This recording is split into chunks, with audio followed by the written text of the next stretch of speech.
चंद्रबाबू पैसे कमाने के लिए हैदराबाद जाता है। वहाँ एक व्यापार शुरू करने के लिए गहरी सोच में पड़ जाता है। चाय पीने के लिए बाइक पे निकलता है। सर्कल के पास ट्रैफिक पुलिस कुछ लोगों को समझाते रहता है। उसी तरफ जाते हुए चंद्रबाबू को पुलिस पकड़ लेता है। सर क्या हुआ, आपने मुझे क्यों पकड़ा?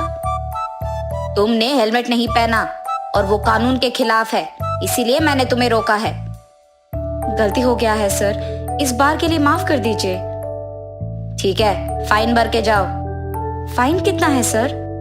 500। उसके बाद चंद्रबाबू चाय पीने के लिए जाता है। चाय पीते हुए उसे एक विचार आता है, वैसे तो मैं यहाँ एक व्यापार शुरू करने के लिए आया हूँ ना, तो क्यों ना मैं एक हेलमेट का दुकान खोलूं। चंद्रबाबू का दुकान तैयार हो जाता है और खुलने के बाद हर रोज बहुत सारे ग्राहक आते हैं। इसीलिए वो एक भरोसेमंद को दुकान में काम करने के लिए लगाता है। उसका नाम संतोष है। मैं बाहर काम पे जा रहा हूँ संतोष। जी साहब, मैं यहाँ दुकान संभालूंगा। ऐसे कुछ दिन बीत जाते हैं। उसका व्यापार अच्छा चल रहा था और बहुत लाभ भी आता है। लाभ को देख संतोष लालची बन जाता है। हमेशा की तरह चंद्रबाबू जब कुछ काम पे बाहर जाता है तो उस समय में संतोष कुछ पैसे चुरा लेता था दुकान से और चंद्रबाबू को कोई शक नहीं होता है। ऐसे ही कुछ दिन गुजर जाते हैं। संतोष, तुम्हारा वेतन कम है ना? जी साहब। ठीक है, अब से तुम्हारा वेतन होगा 10,000 रुपए। बहुत बहुत शुक्रिया साहब। अब से इस दुकान का ख्याल तुम्हें ही रखना होगा, ठीक है? मुझे गांव जाना होगा, वहां कुछ काम है। 10 दिन बाद आऊंगा। जी साहब, आप कहने तक मैं दुकान का बहुत अच्छा ख्याल रखूंगा।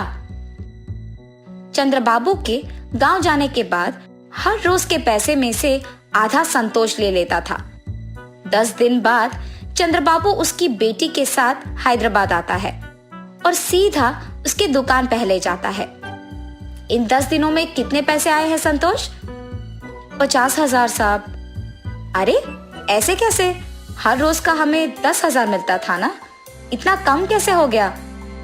चंद्रबाबू को उस पे शक आता है, मगर वो कुछ कहे बिना वहां से चले जाता है। क्या हुआ पापा? कुछ नहीं बेटी, मेरे गांव आने से पहले हमारा दुकान लाभ में चल रहा था, लेकिन इन 10 दिनों में बहुत कम हो गया है। लगता है कि हेलमेट ज्यादा नहीं बिक रहे। पापा, शायद संतोष कुछ पैसे ले रहा है। अरे नहीं नहीं, वो ऐसे नहीं करेगा, बहुत ईमानदार है वो। अच्छा ठीक है पापा, आप आके पहले खाना खा लीजिए। सुबह के समय में दिव्या दुकान को किसी के आने से पहले एक सीसी कैमरा लगवाती है और वहां से चले जाती है। हमेशा की तरह रोज के पैसों में से कुछ संतोष ले लेता है और ये सब दिव्या सीसी कैमरा के फुटेज में देखती है।